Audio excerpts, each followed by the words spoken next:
আমার আজকে third award, অনেক ভালো লাগছে। আজকে এটা আমার থার্ড অ্যাওয়ার্ড, আমার অনুভূতি অনেক ভালো আর কি, বলে বোঝাতে পারবো না।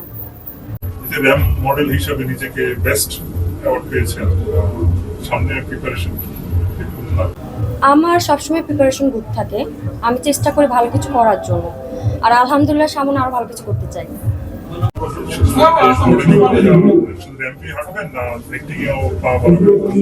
আমি টুকটাক অ্যাক্টিং করি, পাশাপাশি র্যাম্প মডেলও করি। সিনেমায় আমি প্রপার ভাবে পারফেক্ট না এখনো, তো আমি এখন সিনেমায় কাজ করতে চাচ্ছি না। আগে নিজে একটু পারফেক্ট হই, তারপরে সিনেমায় আগাবো। নিজেকে আসলে পারফেক্ট করতে গেলে কি করতে হবে? পারফেক্ট করতে গেলে নিজের ফিটনেস সবকিছু ঠিক রাখতে হবে আর কি। র্যাম্প শো তো করতেছি পারফেক্ট থাকার জন্য। নিজেকে ফিট রাখতে কি করছেন? জিম করছেন? নো, আমি জিম করছি না, হেলদি খাবার খাচ্ছি, হাঁটাহাঁটি করতেছি, পানি বেশি খাচ্ছি। হেলদি খাবার কি শুধু পানি আর কি কি মেইনটেইন করে? ফুড, হ্যাঁ, ফলমূল এটাই বেশি খাওয়া হয় বাসায়। না, আমি এখনো প্রস্তুত না।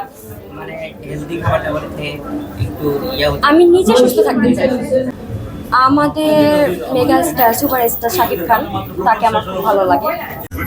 শাকিব খানকে দেখতে ভালো লাগে, ফিউচারে শাকিব খানের সাথে সিনেমা করার জি আছে, যদি কখনো সুযোগ পাই তাহলে অবশ্যই করব। আগ্রহ এই জন্য জাগতেছে কারণ সে তো নতুন নতুন অনেক সিনেমা করতেছে, তার লুক অনেক চেঞ্জ, এটা দেখলেই তো ভালো লাগে, এই জন্য। না ভাইয়া, হ্যাঁ সবাই ভালো, সবার সাইড থেকে সবাই ভালো, বাট পার্সোনালিটি আমার ভালো লাগে শাকিব খান। আচ্ছা, হিরো আলম যদি সিনেমা না হয়? সরি ভাইয়া, এই ধরনের কোশ্চেন করেন না, আমি এটা অ্যান্সার করতে চাই না। আচ্ছা আচ্ছা, থ্যাংক ইউ ভাইয়া।